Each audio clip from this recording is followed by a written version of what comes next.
You're listening to Biz-Souls, the business podcast with an edge, hosted by me, Rona Lewis, and Jeffrey Hansler. Tune in for perspectives and discoveries about the changing world of business.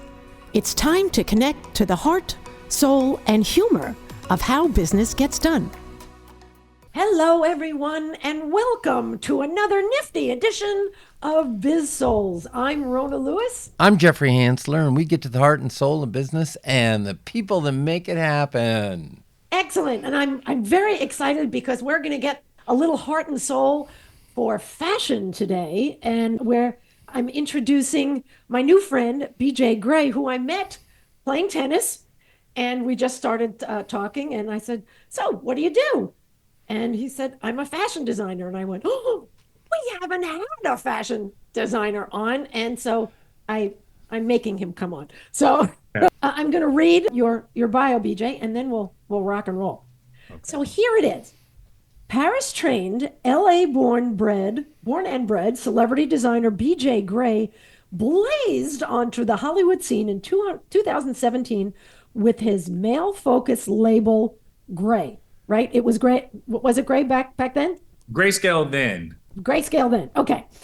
His exacting, tailored, visually stunning suiting and separates, and I can attest to that, they're gorgeous, quickly became the go-to choice of a devoted cadre of LA's hot, hip, and handsome. From style-obsessed, image-conscious actors, athletes, and artists to flamboyant and fly Hollywood fashion aficionados, Grayscale clients were soon lighting up red carpets, elite social events, and photo shoots throughout LA and beyond. Inevitably, the special requests from women started rolling in. So, in 2023, he set to work on a women's wear collection based on the same transcendent design aesthetics, pinpointing tailoring, exuberant colors, and inspired prints that make Gray a must-have haberdashery, I guess I should say House of Gray, must have haberdashery for Hollywood's next-gen fashion makers and rule breakers. When I write things, I should probably make sure I can pronounce everything. Anyway, hi, BJ. Hey, thank you so much for having me. I appreciate you guys for bringing me on the show. Of course. I was very excited to have you on. So I get to always ask the first question. You do. So what'd you want to be what'd you want to grow up to be when you were young? Oh man, believe it or not, I wanted to grow up to be a lawyer. Really? Yeah, growing up in Inglewood, man, those were the sharpest dudes that we saw come around that wore a suit, you know? Right. They came around, and there was maybe some type of savior complex where they were always in a hero role when we saw them. So they were always doing something to help somebody out who was downtrodden, or for them to take on a pro bono case or something of that sort. And it was an attractive field for me until I went to DC in 2010 when I got accepted to go to Howard Law School. I thought I was going to go there. And during that time was the recession. You know, we've went through a couple of different things for ours, but 2010 was the time of the recession. And there were so many lawyers that were out of work during that time. And it really made me assess if being a lawyer was really what I wanted to do. I mean, I had up until then graduated studying pre-law at Cal State Dominguez Hills. And I was pretty set on that, but thinking about that $200,000 a year and really making sure that I wanted to do that, it made me kind of retool what it was that I actually wanted to do. And I kind of extracted, I loved the way that these guys looked. I loved the way that they carried themselves. I loved how poised they were. And I loved the respect that came along with who they were, you know, that Esquire at the end of the name. It was something to be said about that. But in the end of the day, I thought it was more so about maybe how they presented themselves and how they looked. And that, along with being a kid that grew up in the church, I started to just say, maybe there's something about these suits, man. There's something about them. And that was the beginning. Nice. So did you just jump into fashion after that, or what was the process of? Yeah, that's quite a transition. That you're going from stable and predictable to, hi, welcome to who knows what kind of competition. Yeah, here's my shirt. You like it? You want to buy it? Oh, yeah, it was definitely not an easy transition. What started it out was when I worked in Washington, D.C., I worked in DuPont Circle, which is a pretty famous place for a lot of classic buildings, old Riggs buildings, which is like one of the most classic banks in D.C.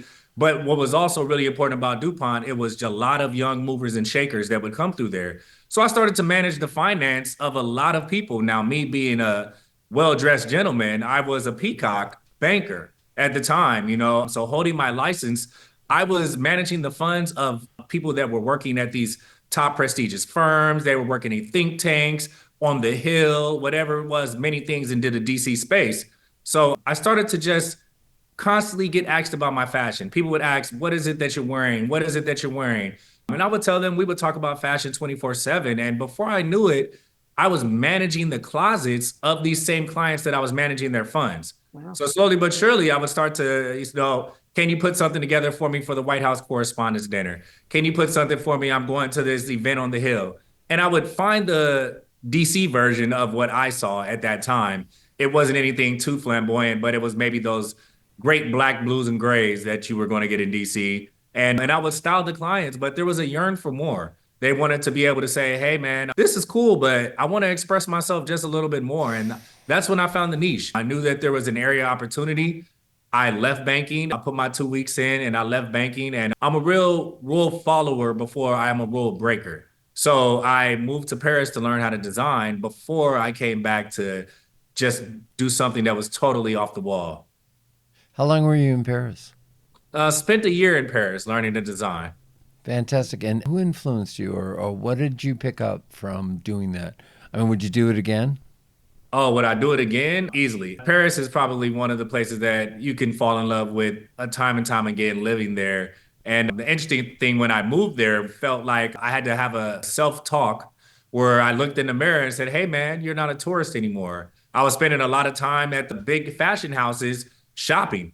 I would be at Louis Vuitton and Givenchy, and we would just be in there shopping it up. And slowly but surely, all of those amazing savings that I had from being a banker was depleting very quickly. And I had to say to myself, hey man, you better wake up and get it together. So that kind of shook me to the core, but also gave me a starting space to really start focusing on the fashion. And that's when the applications and trying to be at these big houses started to happen.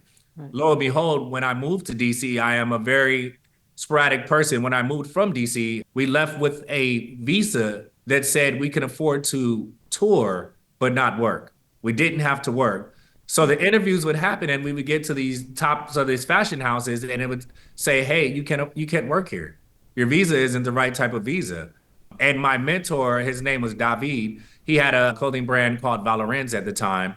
I met him in a coffee shop, heard him speaking English, and I pounced on him. And I said, what are you doing in this area speaking English? And he said, oh, I have a clothing company. I spent time on Savile Row, and that's where I learned how to design suits. Now, this man that I met off of the whim in a coffee shop, I just had to look up and said, thank you, God.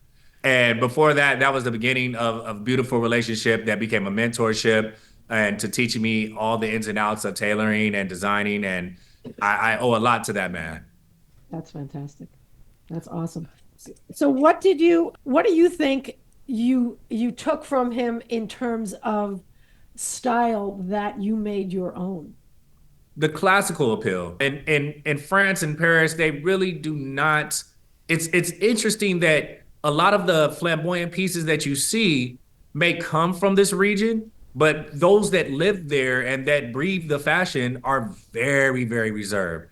I'm talking the French black. You can learn to do black in 90 different forms Right. living in Paris, but it's all about texture, right? But one thing that I truly learned from David was the classic, to be classic. And that's something that I kind of mixed with who I am, being such a peacock. I took those same classic appeals, but I put peacock appeal to them, right? So it would be a great tailored suit with a nice notch lapel and maybe some peak stitching, but I might have that in a color that you probably traditionally wouldn't see the French do because they would say, hey, this looks great in the navy blue. This is how a French blue. This is how this should look, right? And my eye was just a little bit more brighter than that. So I had to put these prints and things that I saw just starting to happen. And it was literally coming alive for me as it was starting to happen. And the more and more that I learned, the more that I was able to put my own spin on it.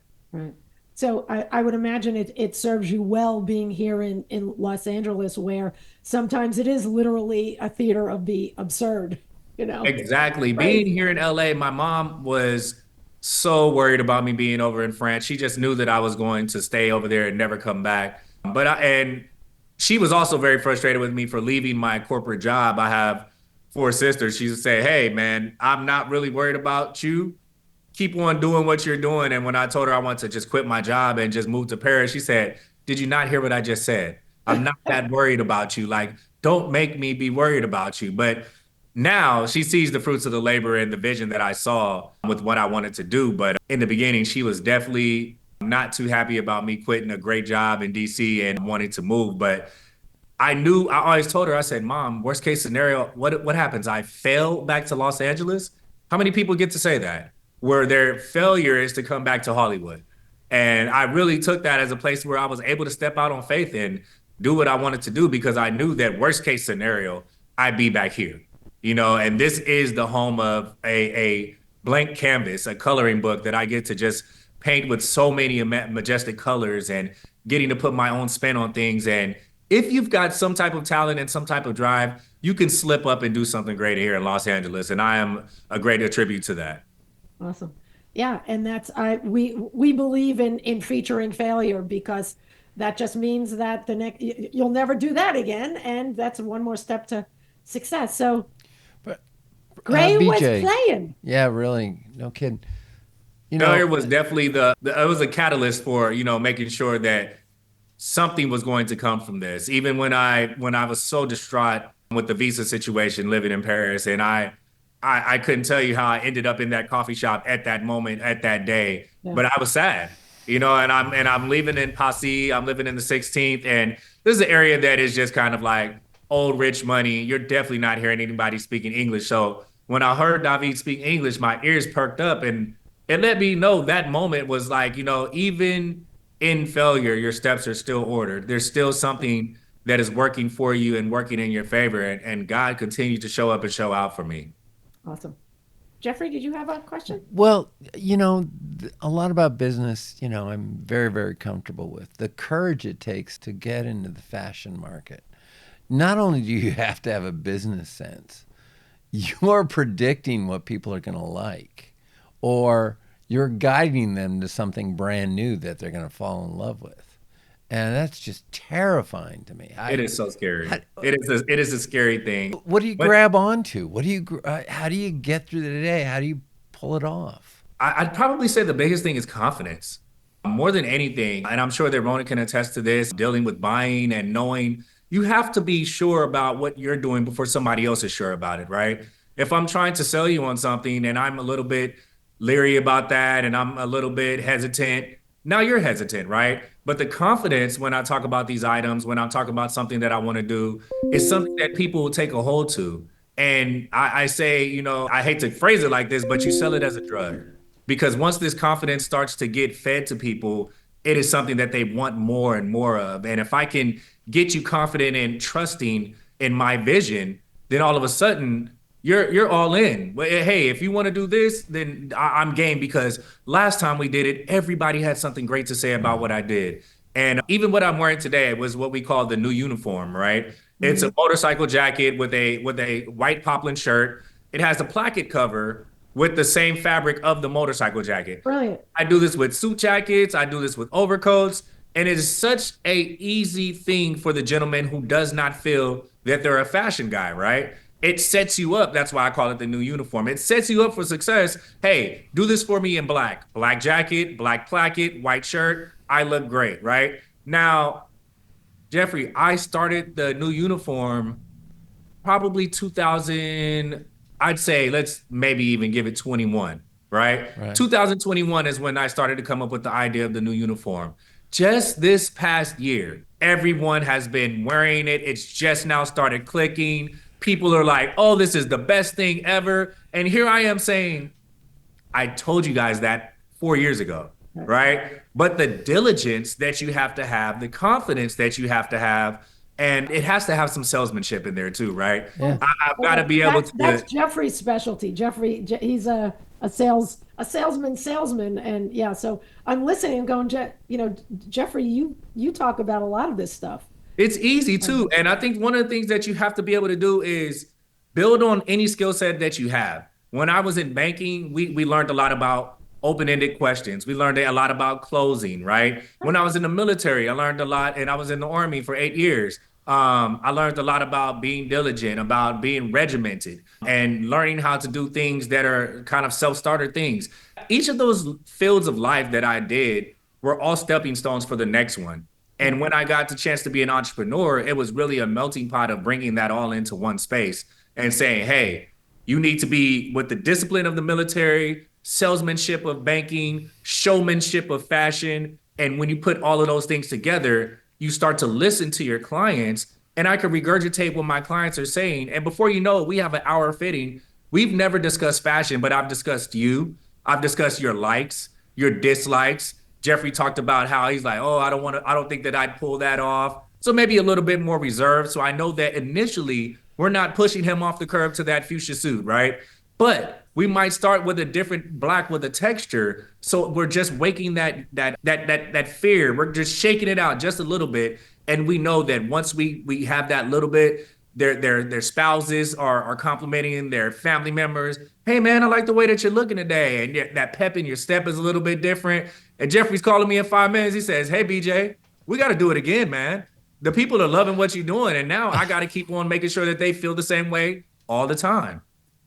I want to point out something that you said that I notice, and that's the way I want. What I always want people to say, "You look great," as opposed to "I like your dress," because it's the whole image.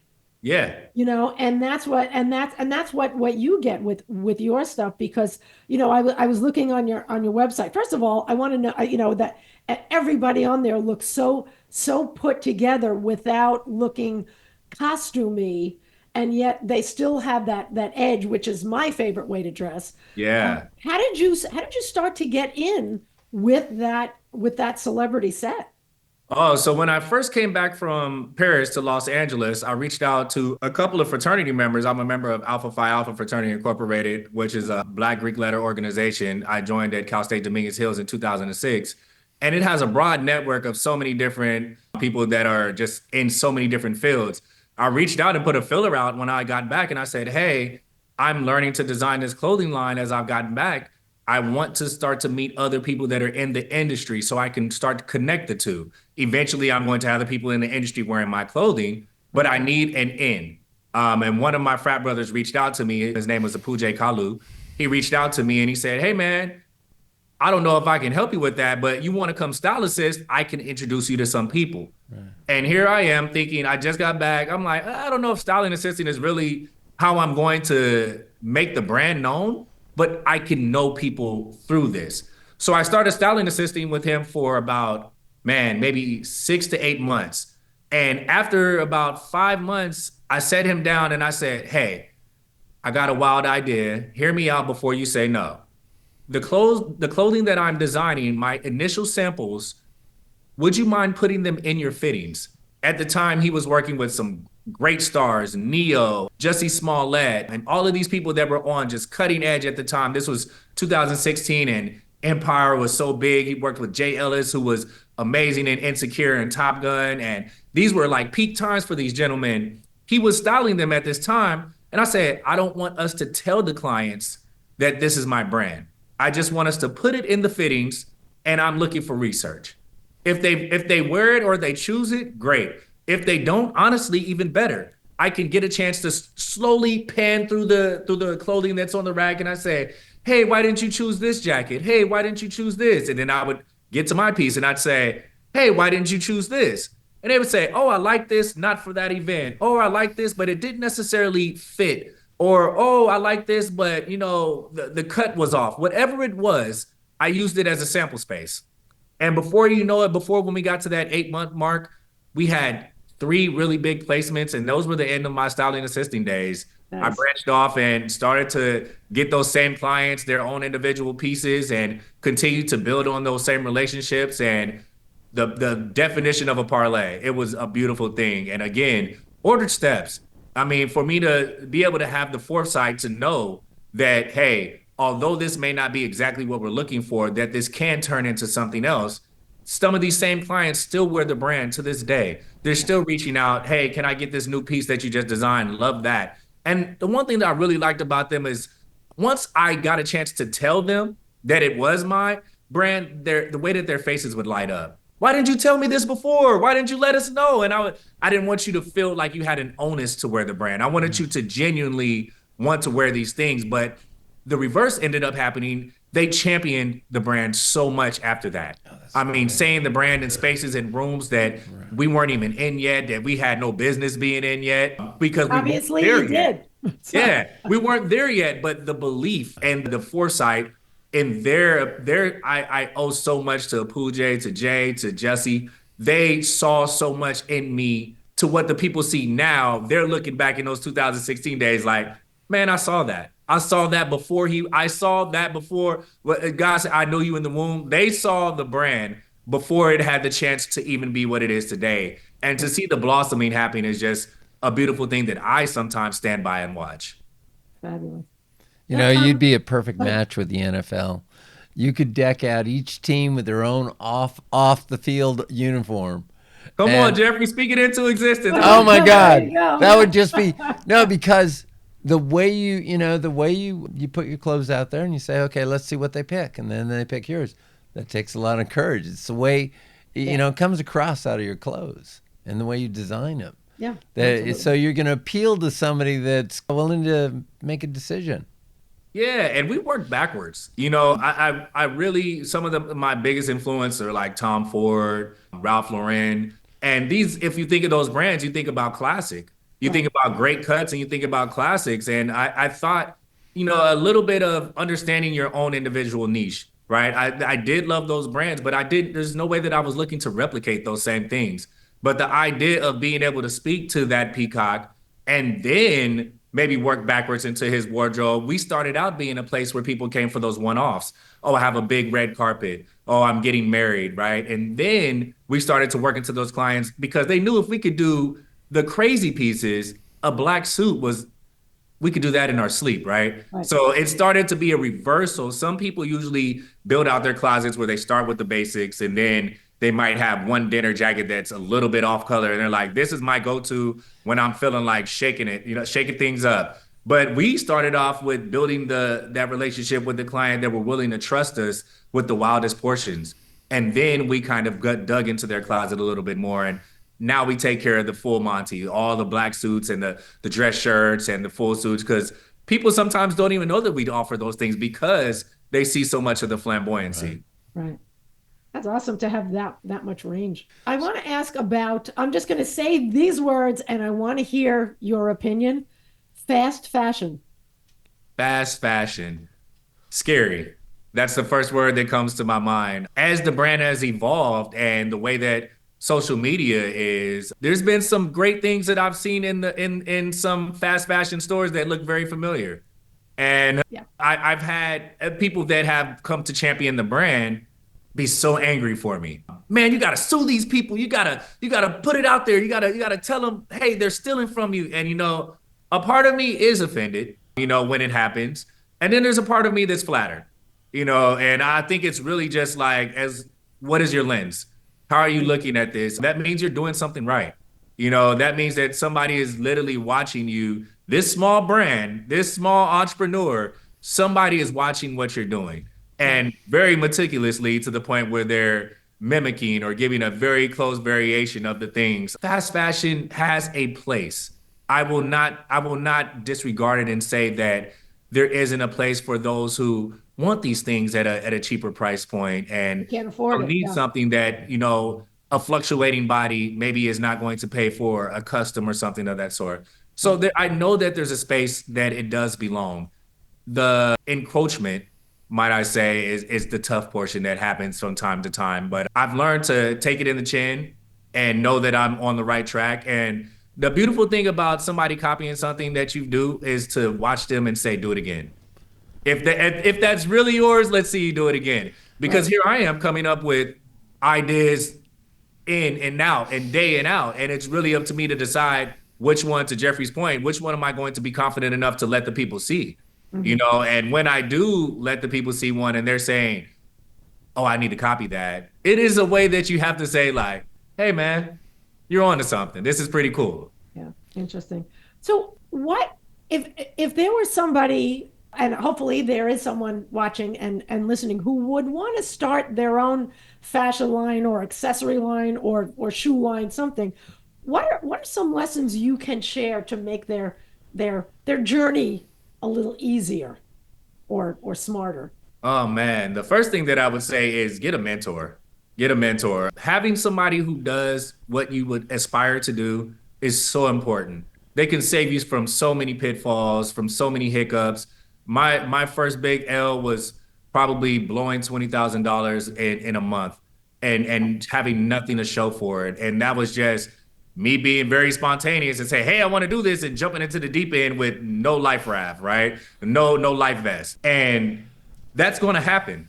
That's going to happen. Now, who's to say that it won't happen with a mentor, but a mentor maybe helps you to think those things a little bit through, to have a dialogue about the possibility of things and maybe the shortcomings that you might not necessarily have in your line of sight when you're thinking of things. But the other portion of that, that's the safe side that I would say.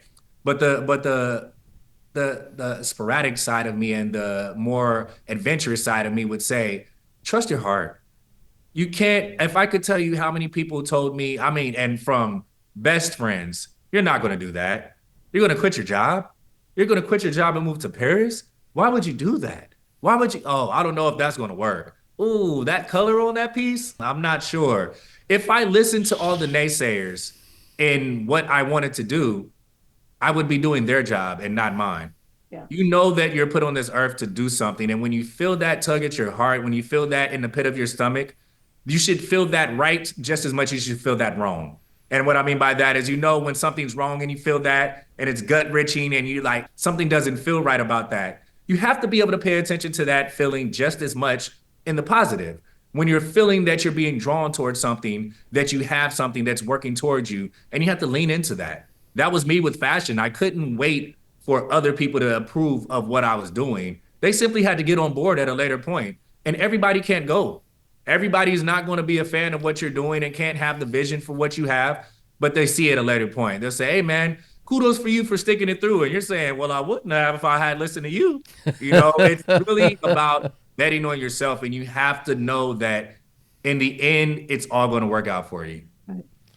You know, you're at that place where, I mean, when you're walking down the street and you see somebody wearing your clothes, that has gotta just feel so good. I mean, what does it feel like? Is it, do you step into their life? Of the Red Hot Chili Peppers drummer, watching a guy play his set at Santa Monica Pier.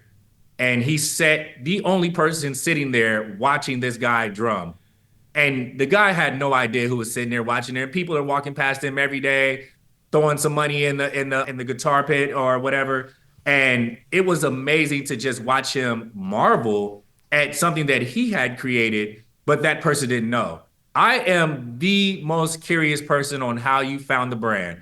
I will ask all about the clothing. I'll never tell you who I am, but I'm, hey, I love what you're wearing. Love that. Where did you get that? Oh my gosh. And in this color, why did you choose that? You know, and I really get a chance to get inside the mind of my consumer.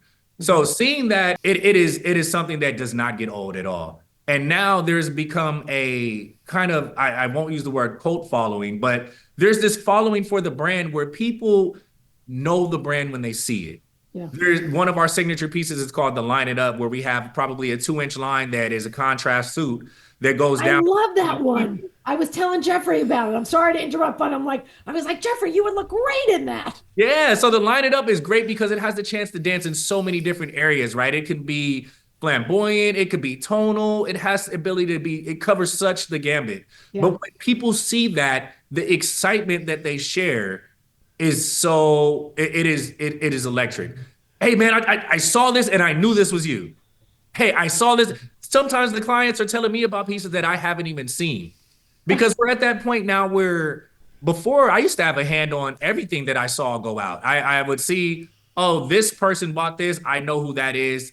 I can wait for that person to wear it. Now we're getting sales and pieces are going places that we have no idea. So sometimes our clients are letting us know, hey man, I saw this on the Grammys. Saw you.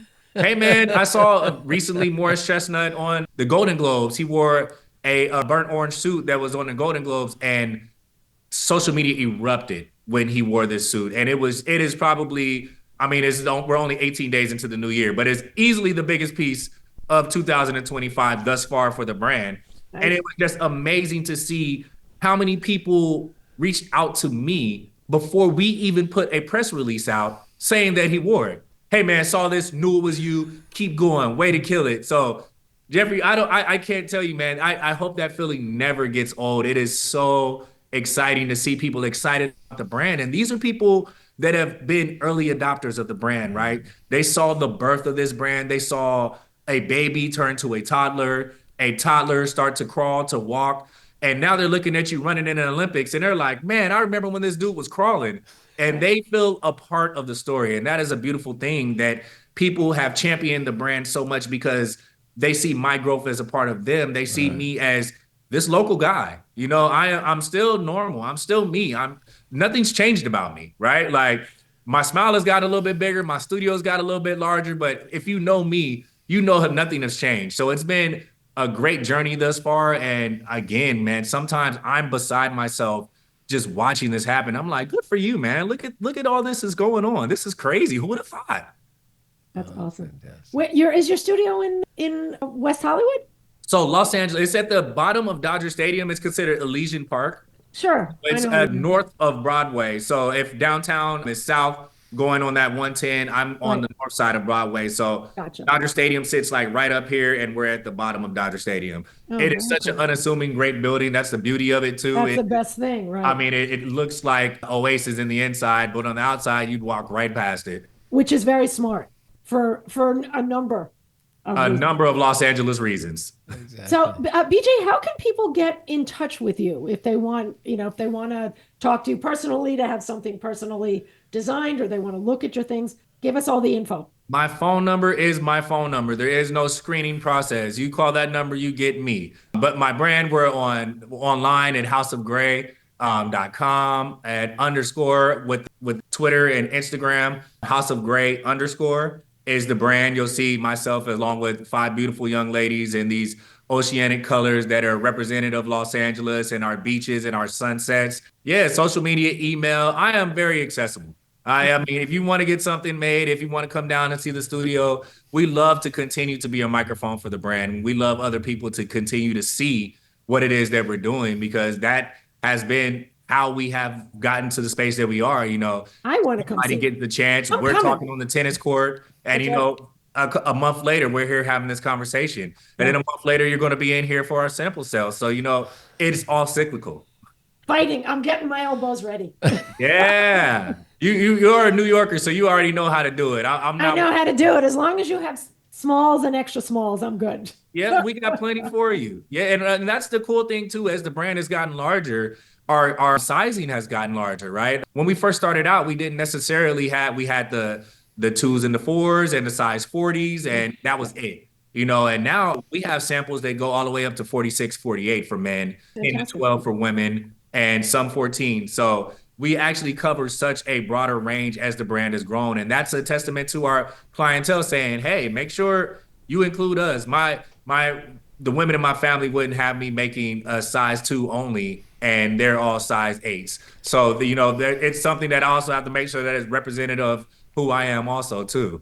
That's right. You gotta keep everybody happy. Exactly. And even though we may not come out in time, and even though there may not be tickets or availability left, what's an event coming up for you? So we're showing our new line. We're at our third year now, going in and out for each season. So the upcoming season for us is fall 25 that we'll be showing. So our fall 25 line is called Viva Las Vegas. And it's a double entendre on, of course, the showmanship of Vegas and what we reimagine what luxury casino wear would look like. But there's also, if you reimagine luxury casino wear, there's no way that you don't have Sam Rothstein in your mindset when you think of that. The old 1990 casino movie where Right. Pacino just played the most impeccable dressed casino boss. So there's a lot of reference in that also too. So it's a good balance between what the casino worker would wear, but also seeing just a beautiful interpretation of the movie Casino. And I'm really a nerd when it comes to seeing old fashioned and bringing it forward. So I'm really excited to be able to display this one.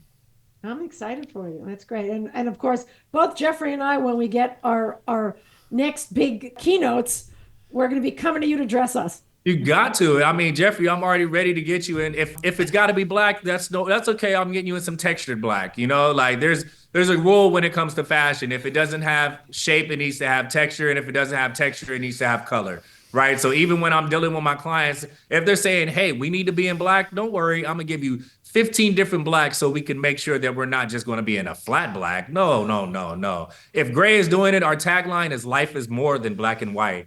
And what we mean by that is that it's kind of a double entendre.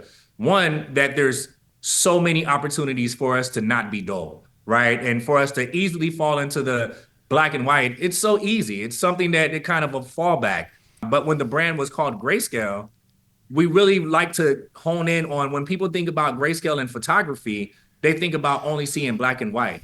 But in the span of that photography, there's over 1,000 colors that go between that black and white, and people really don't get a chance to understand that. So it's a double entendre, and we're always playing with color. We live in the color. Like, I mean, to see something in black is easy for us, but you know you're going to see some texture. Right. Excellent. Excellent. It has been so much fun. It's been Thank great. you so much for coming on. Will you come back again and talk to us about again and again and again? We could talk about so many different things. We talked about your growing up in the neighborhood and your grandfather, I think you said, that was he was in the shamata business. That's right. Yeah, and you know, it's so interesting. I've been working with my church. I've been outfitting a lot in my church and designing a lot for my pastor and things of that sort, because even on that forefront, I've been really focused on making sure that my gifts are spanning across everything that I'm doing. So even in the church, I want to make sure that I'm giving my gifts to the church in that form of it. So I'm designing, even doing that. It makes me think about the Jewish community so much, because it's a one-stop shop. This was your person that you came to get this done. You needed a hat, you went specifically here. You needed clothing, you went specifically here. So I really like that model, and I really want to continue to broaden those who are right around me. I'm your guy. Whatever it is that you need, I'm your guy. Well, maybe we'll do a road trip, Jeffrey. And you guys got to come. Maybe we'll have a local show. I'll put a show on in Gray. Oh, that'd be fabulous. I would love that. Well, it's designed to be mobile. Yeah. Yeah. And Jeffrey, we can have you try on a couple of pieces. I mean, we know Rona's going to get in some, so I'm not worried about that. But the people would really and my checkbook. You got to give us friends and family discounts. I've got you guys. So yeah, I'm in the 46, 48 range. So I got you. Got you. Yep, 6'4" guy. I already know. I already checked out those shoulders. I'm looking at your shoulders. XL. Know everything. That's a skill set too, most that we have to be able to have. To be able to read. Pandemic was around. A lot of clients that I designed, some stuff that I designed for some clients, I never got a chance to see. I designed one of the Indiana Pacers, Tyrese Halliburton. I designed his draft suit. Nice. And we never met when I designed his draft suit for him. But I designed his draft suit off of eyeballing and, of course, the beauty of AI measurements and putting those things together. We never physically met, but I made his draft suit, and it was chef's kiss. Sweet. No kid. This is so exciting. I don't feel like we knew you when, because the when already was, and I love the fact that we have met where you're small enough that you will speak to us, and I can't wait to see what will come up in the It doesn't matter how large I get. I think I am a really grassroots person. You know, like I said, even with what I do at my church, I teach Sunday school to fifth graders. You know, like I want to make sure that I'm always keeping my feet planted. My fraternity has this saying in one of the poems. It says, "If you can walk with the kings, nor lose your common touch." And that's really where I feel like I'm at in that space. I do a lot of amazing things, make a lot of great things for a lot of great people. But in the end of the day, I'm still that same kid from Inglewood. And you can be right at the same church in Inglewood. Like Jenny on the block. Yeah, BJ, you're a good man, except you can have some business manager behind there. Okay, we've got 2 minutes to do this. Yeah, can I do Biz-Souls? No, I'm sorry, they're too small. Get the hell out of there. So, you know, good intentions. I love it. You're going to be so big and so busy. I It's can't wait to outstanding. Man, I see received what that. you Thank you have. so much. And I do believe the Sure. NFL will pick you up. They're trying a bunch of new things, and the guys, you know, a little style off the field, and as a team. So when they go out or go around to help with the reality shows, there's a lot of good positive things. NFL, hopefully, Yeah, man. they're There's listening. definitely a lot. I hear it, and we're gonna refer back to this conversation when something happens, and I'm gonna say, Right, man, Jeffrey called what's it. gonna happen, and that's the way things happen for me. Seriously, when it's put in the air, it is already in the works, and I really believe that. So I'm all about speaking things into fruition. It's happened before. I had a friend who needed a liver, and I showed up. And as soon as I found out about it, she got the call the next day. There you Wow, go. So you never know. prophetic tongue there. There you go. NFL is on your way. Yes, sir. All right. This has been fantastic, BJ. Thank you so much for doing this. Jeffrey, thank you for getting all this set up that we had to do it remotely. That is it for us. I hope you guys enjoyed the fashion episode. Hopefully we will have more with BJ and possibly get a tour of his studio to see where the magic happened. Yeah. In the meantime, this has been Biz-Souls. I'm Rona Lewis. I'm Jeffrey Hansler. We'll see you next time. Thank you. Thank you. BJ, And that was scene. great. You've been listening to the Biz-Souls podcast with your hosts, Rona Lewis and Jeffrey Hansler. Did you have fun? Subscribe, rate, and leave a review. It's very much appreciated. Talk to you next week.